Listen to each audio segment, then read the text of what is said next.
Okay.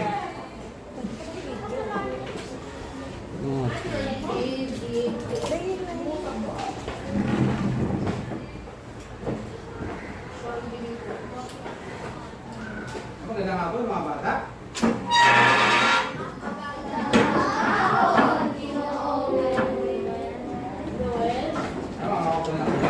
Noong nakaraang araw, talakayin natin ang tungkol sa bansang China at Arabo. Ngayon naman ay maglalaro tayo ng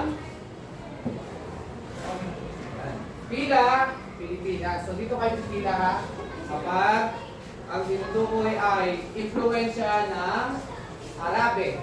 So dito tayo letter A.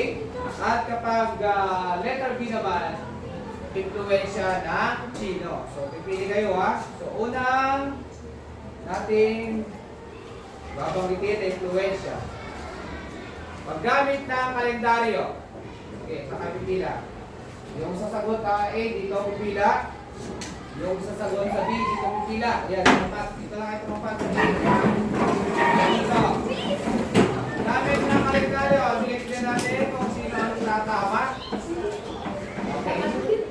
Ang tamang sagot ay okay, letter A, Arabe. Next. Hindi pagkain ng baboy.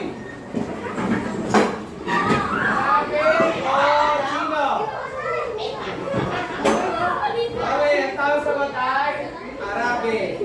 O walang gaya-gaya ng sagot na. Next. Magamitan tsinelas. Tsinelas. Bertie, umingay. Okay, tamang sagot ay Chino. Next. Reliyong Buddhism. Okay, Chino. Next. Pagkakabuklod ng pamilya. Yan. Good, tama. Chino. Next. Alamat. Chino o Arabe? Alamat.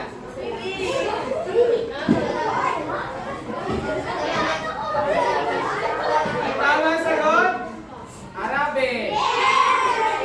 Next, reliyong Islam. Islam. Okay, Arabe. Good. Pagkain pansit.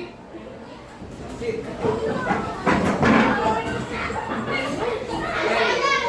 Ang sagot, Chino. Pagkain ng siomay siopaw. Okay, tama. Chino. At panguli, sari manok.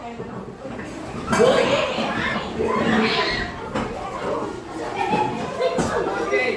Ang tamang sagot ay Arabe. O pwede na kayo makaupo. Palakpakan niyo yung mga sarili.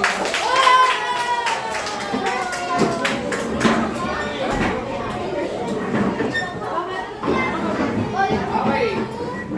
Ngayong hapon ay talakayin naman natin ang mga bansa na may kinalaman sa impluensya ng pananamit natin na marong yung mga disenyo niya. At sumunod naman ay ang paggalang sa tanda. Yan. So alamin natin kung kaninong impluensya yung mga ito. So alamin natin yan. Yan. Alam niyo ba kung saan bansa ito? Okay, anong bansa kaya ito? India. Yan. So anong tawag kaya natin sa isang turon ito? Taj Mahal. Yan, very good. Magkagaling nyo. Dito naman tayo. Saan bansa kaya ito tatagpuan? Anong tawag sa Mount Fuji? Mount Fuji. So ano yung kahalit tulad dito sa ating bansa? Utang? Ayun. Yan. Ayun naman ay ilabas ang show me board. Show me board. Show me board, show me your board. Ayan. Isusulat mo dyan sa show me board yung sagot sa tanong na lalabas dito. Ready na ba? Okay. So, unang tanong. Sagot na lang po tayo dyan para mabilis tayo ha. Unang tanong. Yan. Anong bansa daw ang may salita na Sanskrit. Raise your show me board. Taas na, show me board. Yan, yan. Ang tamang sagot ay very good. India. Next. Malawang tanong. Bansa na kaugnay sa ating bansa. Ang salita naman daw nila ay Nipongo o Nibongo. Show me board. Taas. Yun. Tama. Yan, walang mali. Ang tamang sagot ay Japan. Next. Number 3.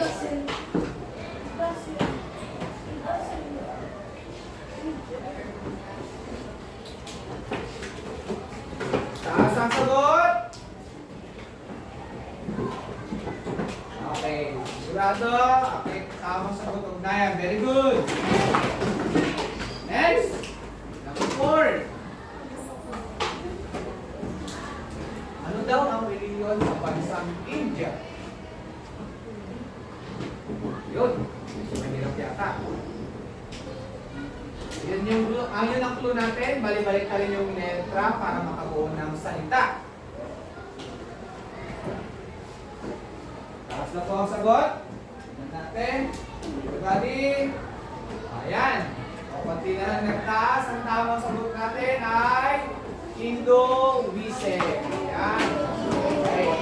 Next. Number 5.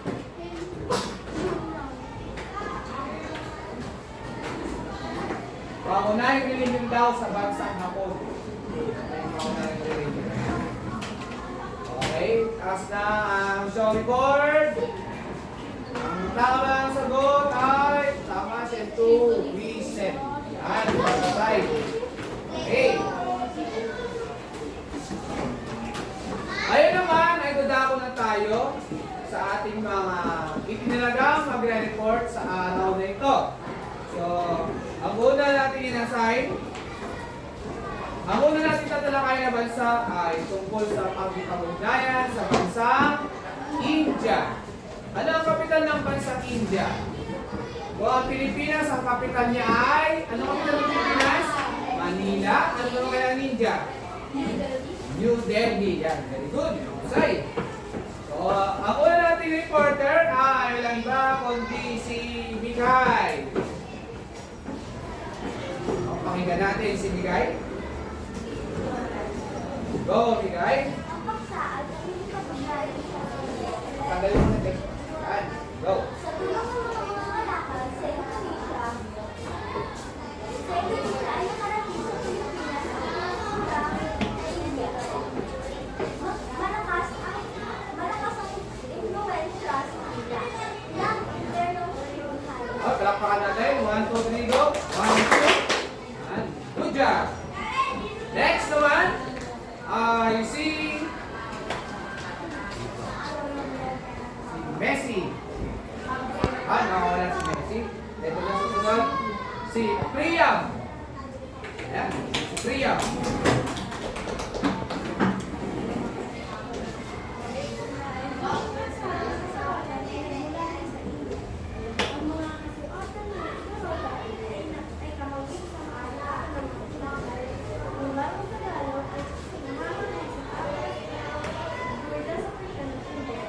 Ay, palakpakan natin. 1, 2, 3. 1, 2, 3. Good job. Ayan. So, sa mga India, marami silang pinamana sa ating mga salita katulad ng mga sumusunod. Ito na po. Diwata, sampalataya, saksi, dusa, parusa, suka, mukha, sutla, hari, ama, asawa, mahalika, mutya, kudyapi, at sandata. Yung ibang mga salita na ito ay ginagamit pa rin natin hanggang sa tutuyan. Yung ating na mga pananamit ng bagong Tagalog, yung disenyo ay hango sa disenyo ng India. Next, sumunod naman ay si Isaiah.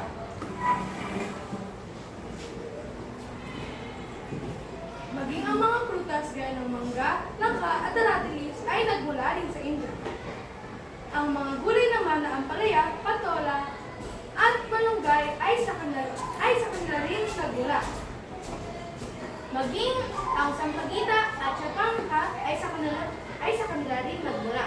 Okay, 1, 2, 3, go! 1, 2, good job! So, ang mga prutas ngayon ay, hanggang ngayon ay nasa ating bansa pa rin, ano? Tulad ng mangga, langka, gulay, tulad ng ampalaya, patola, malunggay. Ayan, ang susunod naman po ay si Sander. Ang paglalagay ng belot doon sa mga kinakasal ay sa kanila rin nanggaling. Ay mga paniniwala rin na nagmula sa kanila. Katulad ng mabay kumain ng kambal na sabit ay magkakaanak ng kambal. Yun. So, yung mga pamahiin pala natin, nagtiwala ba kayo kapag kumain ng babae ng kambal na saging, kambal na rin yung anak? Ay, hindi, ano? Tama. So, yung mga pamahiin pala na iyan ay nanggaling dito sa mga Indian. Okay, next. Ang susunod naman natin dito ay si Riley. Salamat, Sander, para sa karagdagang balita.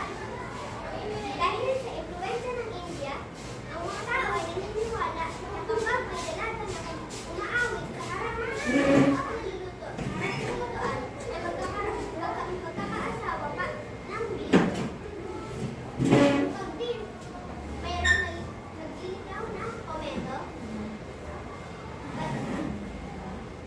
Warning yan lugar na magiging nagutom ka, igmaan, at iba pang mga mangyayari. Ang mga Indiano ay may pagkamatiisin na pag-uugali. Okay, palakpan natin. 1, 2, 3, go! 1, 2, good job. Ayan, so ayon kay Riley, yung mga kometa, pag na daw nakita natin ay magkakaroon ng digman, taggutom, so ito po ay mga pamahiin pa rin, ano? At yung babae doon na nagluluto habang kumakanta ay mag-aasawa ng byudo. Gusto niyo ba mag-asawa ng byudo? Byudo? Yun yung ano, yung namatay na yung kanyang asawa. So nag-asawa siya ulit. So mga pamahiin ha, yan po ay galing sa mga Indian. Next na magre-report naman ay si Nashri. Nashri na? Tama ba? Nashri. Nashri. Pagkikipag-ugnayan sa Japan, ang mga Hapones ay nagpunta dito sa ating bayan para magpalakaran at manirahan. Ayon sa sinaunang Hapones, sila ay nanirahan sa purok ng ilog ng Cagayan, Golfo ng Cagayan at Maynila. Ang kanilang relihiyon ay Shintoism, pero hindi naging malaking influensya sa ating bansa. Yan. So 1, 2, 3, go! 1, 2, good job! So yung mga Hapon ha, so tapos tayo sa India, ito naman susunod ay Hapon.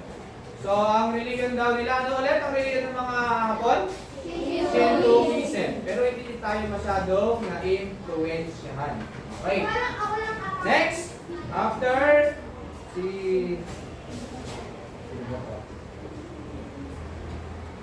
Athena. Athena na yan. Athena. Athena.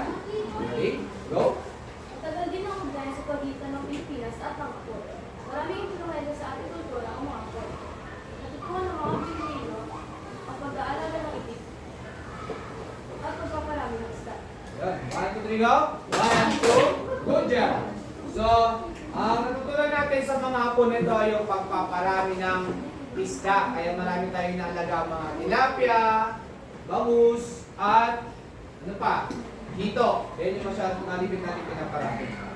Pag-alaga din ng itik. Yung itik, ano ba yung itik? Ito ay kahawig ng pato. Mas maliit lang yung katawan ng itik. Yung ay marami silang mangintog. Yan yung malipid natin ginagawa red egg at saka yung balot. Yan. Next, ang susunod na po ay si Sam.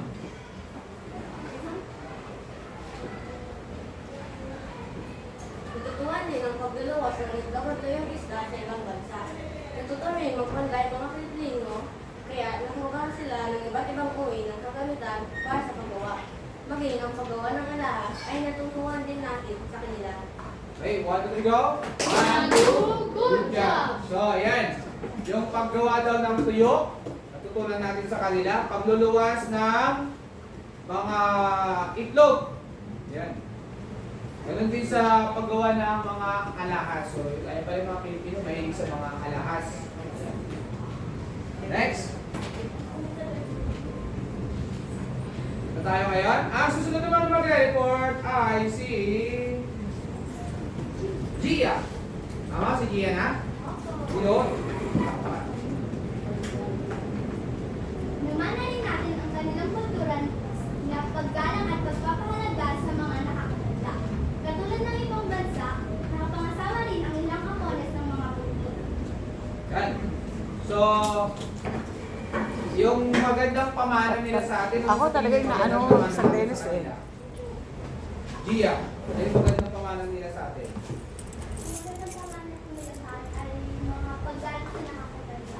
Yun, paggalang sa mga nakakatanda. So, lalo yung mga lolo, lola natin. Di ba sila yung mga gustong-gusto nating makita pag tayo ay umuwi? Kaya mayroong mga lolas, mga lola, anong tawag doon? Mga malalapit sa lola at lolo. Minsan, mas gusto pa natin sila kaysa yung ating mga Magbulang. magulang. Ayun, balikan natin. Ano yung mga mahalaga na influensya natin? Unahan natin yung bansang India. Ano yung sa natandaan ninyo? Ano yung mga mahalagang na influensya sa atin ng bansang India? Yes, Murphy. Si Murphy. Ano yung natandaan mo, Murphy? Sila ang nagbigay sa atin ng relihiyong Muslim.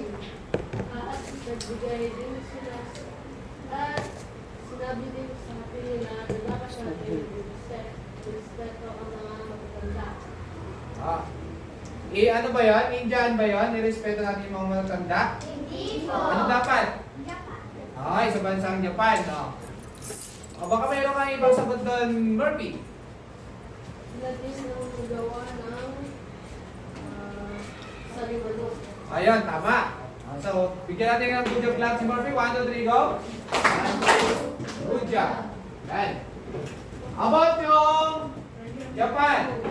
O, meron pa ba sa India? Meron pa sa India? O, si Ashley, meron pa ba? Ay, nagbigay. Influensya natin galing sa India ay barong Tagalog. Yun, barong Tagalog. Nasusunod pa ba tayo ngayon ng barong Tagalog? Yun, oo. Lalo na pag may mga kasal, okasyon, ano pa, binyag, birthday, o pati mga activities natin sa paaralan. No? Okay, ngayon ay dumako na tayo sa tinatawag nating pangkatang gawain. Bago tayo magsimula sa pangkatang gawain, ano muna yung panuntunan natin? Ano dapat yung ating ginagawa? O si Aisam. Gumawa ng tahimik. Gawa ng tahimik. Yes, Priya. Nakilig sa opinion ng iba. Gia. Nanatiliting maliit ang usapan. Hindi magdinis. Meron pa? Yes. Respeto ng pinalabawang isa. Yun. So, respeto ang opinion ng bawat isa. So, bibigyan ko yan ng gagawin.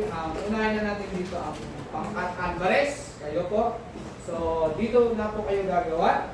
Mayroon na kayong pencil pen. Dito na kayo, Gia. Ito yung gagawin ninyo. At pag natapos yung gawin ito, Gia, mamaya ay malayo nyo na itong i-delete dito. Okay, dito na kayo, Gia. Pencil pen nyo. Or pwede na rin kayo dito. Dito, sa dito. Gia. Okay, grupo ni Gia. Dito yung pangkat Alvarez. Next naman. Ay pangkat Villanueva. Ito po ay grupo ni Priam.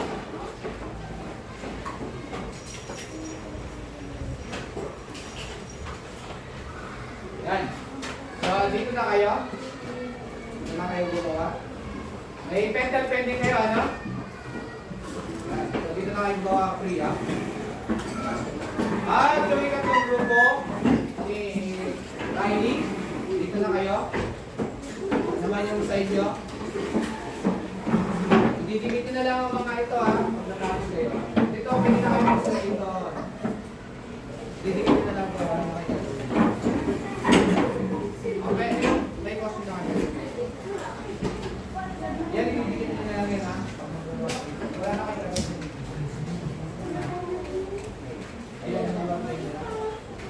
minutes starts now.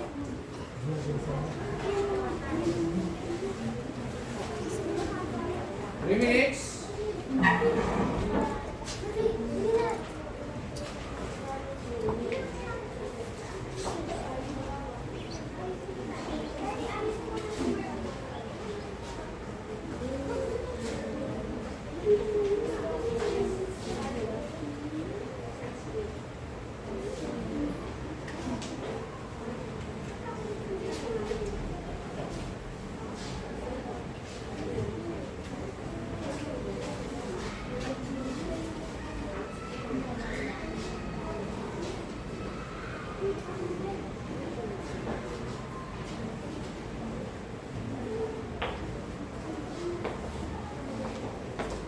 Pause muna natin ito, ano?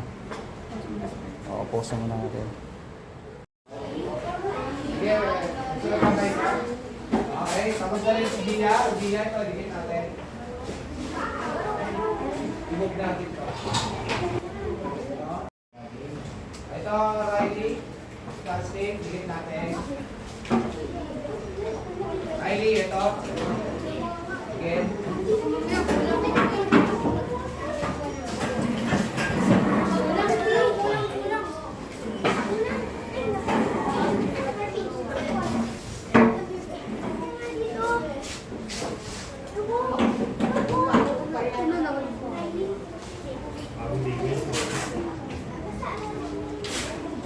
Preferred.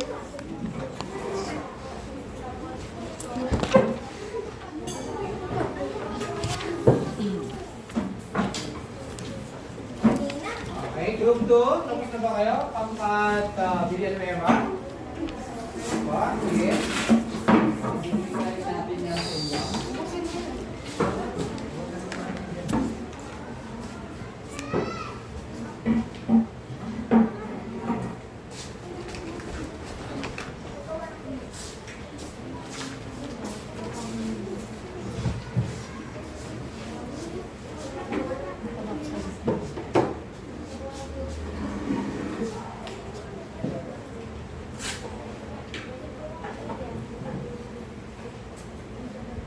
Okay, dikit na natin.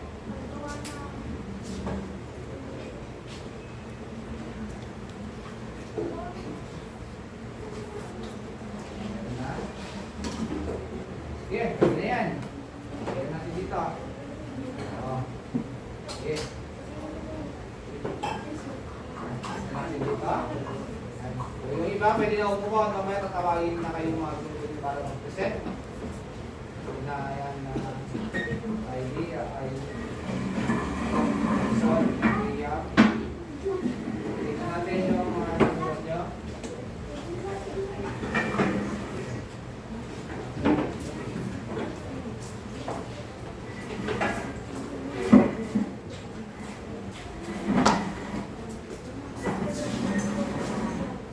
Okay, ngayon dumako tayo sa pangkat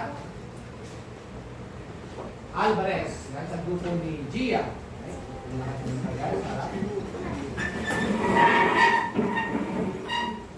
So, pakinggan natin ang grupo ng pangkat Alvarez. I-start mo na. Stop na ba? Magandang hapon, Linong. Ito po ang aming presentasyon. Ito yan. Hindi ko alam.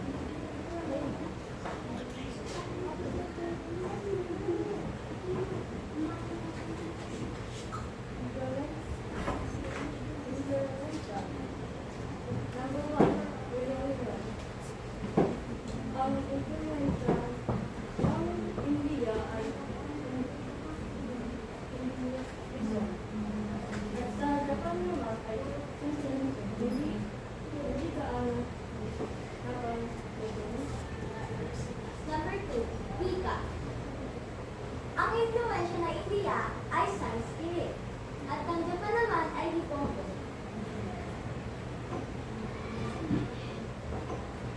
Number 3, pananamit. Sa India, ang putong at sarong. At sa Japan naman ay kimono. Number 4, kagamitan. Panghapi, barko, impluwensya ng India. Panghapi, barko at baka. Sa Japan naman ay ang kanilang impluwensya ay bakya at armas. Number 5, hanap buhay. Ang influensya ng India ay paghabi ng bulak, paggawa ng barko at bangka, at pagmimina. Sa Japan naman ay pagtutulti ng balat ng hayop, paggawa ng armas, at pagpaparami ng itatid. Number 6, kaugalian. Ang influensya ng India ay pagpamatiisin, pagpapaubaya sa Diyos ng kapalaran, pagwawala ng bakala. Sa Japan naman ay paggalang sa nakakatanda. Palakpakan natin ang grupo ng pangkat Andres. 1, 2, 3, go! 1, 2, good job! Ayan. Next! Pangkat San Miguel, kasi sila yung sumunod na nakatapos. San Miguel. Kumain naman natin ang grupo ng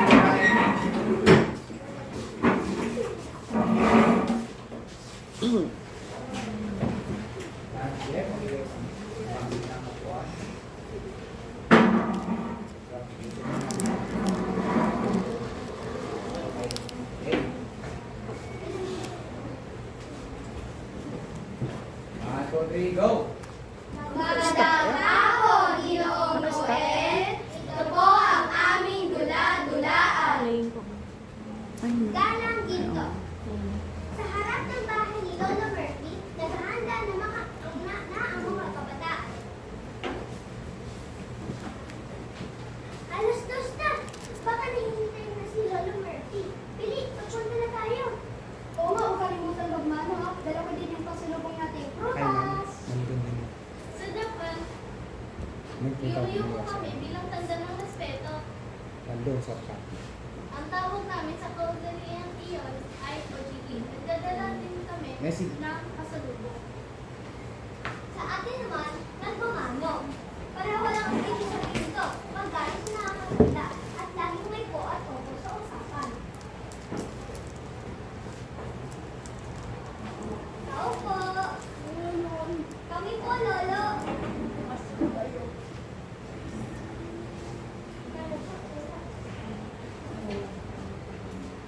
Pasalubong po namin.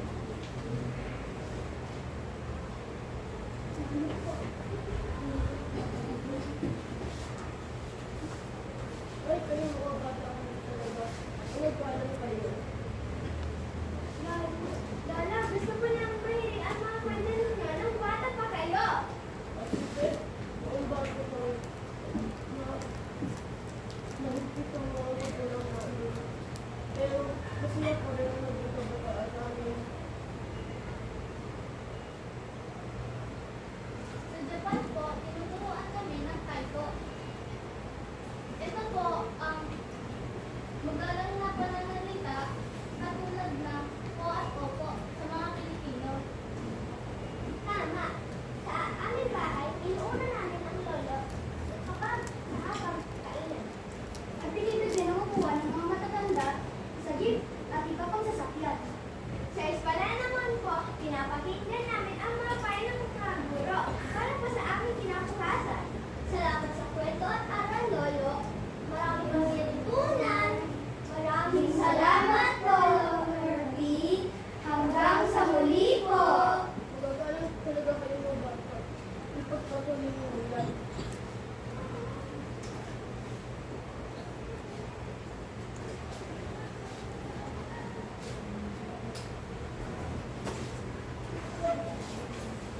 Palakpakan natin ang pangkat Doon na po nagtatapos ang aming dula-dulaan.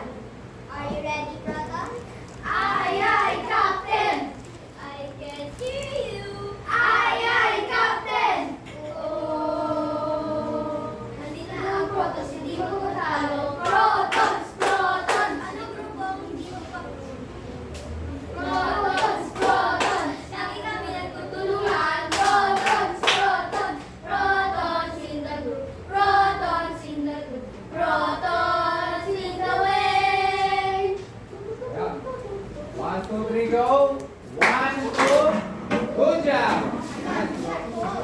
mahusay ang pinakita ng pangkat San Miguel. At panghuling grupo na ang pangkat Villanueva ni Priya.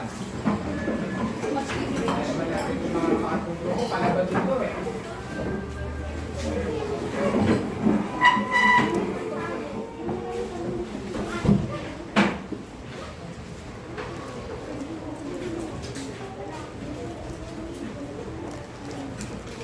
Okay, 1, 2, 3, go!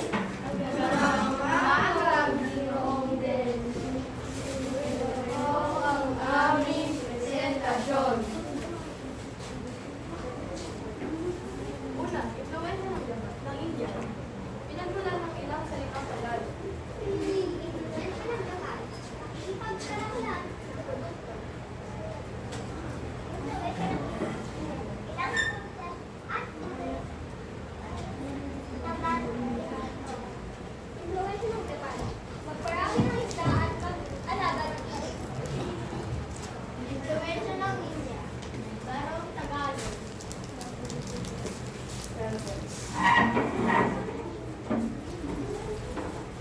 Impluwensya ng Japan, pagpapanday. Sorry. Impluwensya ng India, paggawa ng salinan.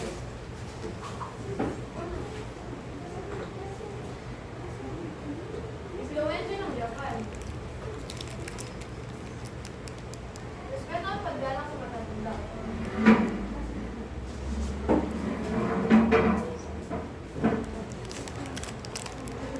Influensya ng Japan. Pagpapanday. Influensya ng Japan. Paggawa ng alahas. Influwensya ng Japan, paggawa ng tuyo. Doon na po nagtatapos ang aming presentasyon.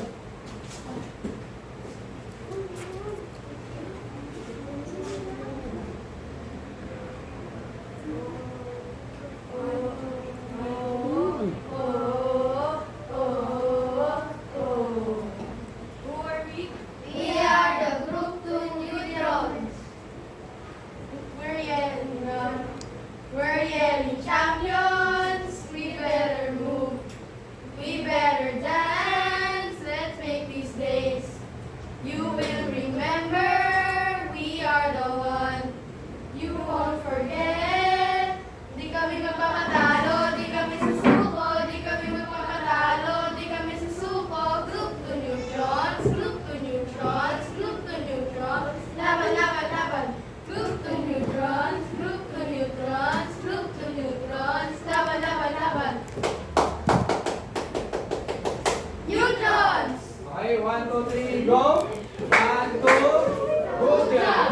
Ayan, mahusay din ay pinakita ng pangkat Villanueva. So lahat kayo ano husay. Talaga naman napakahusay yung mga galing ng mga bata. Ngayon ay dumako na tayo dito naman. So itataas niyo yung bandila nyo ng bandila ng India kapag ang tinutukoy dito ay tungkol sa influensya ng India at bandila naman ng Japan kapag influensya ng Japan. Okay? So, number 1, kagamitang panghabi. Panghabi. Japan o India. Taas ang mga bandila. Okay, ang tamang sagot natin dyan ay India. Yan. Tama. Next, number 2. Pagpapaubaya sa kapalaran sa Diyos. Japan or India? Raise your flag. Okay, yan. Tama. Ang tamang sagot ay India. Number 3. Pagpaparami naman ng isda. Isda. Mahusay. Tamang sagot ay Japan. Next, reliyong Shintoism. Okay, may naroon naliligaw kanina. Ayan, tama. Japan. Next, pagkamatiisin. Pagkamatiisin, kanino kaya yan? Japan or India? Oy, naliligaw si Murphy. Ang tamang sagot ay India. Next, Imperyong Srivijaya. Okay, India. Next, kasuotang putong at sarong. Ang tamang sagot ay India. Next, wikang Sanskrit. Sanskrit. Okay, India. Wikang ni Pongo. Pongo, yan, Japan. At panguli, mga armas. Armas. Armas. May naliligaw. Ang tamang sagot ay Japan. Yan, mahusay.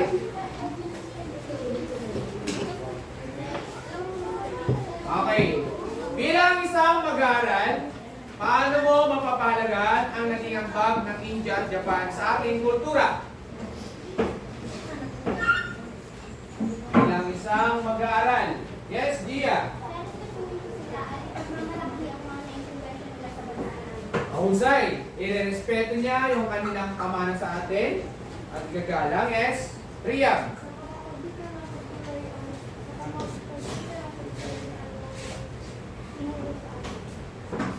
Mga tinuro nila sa atin.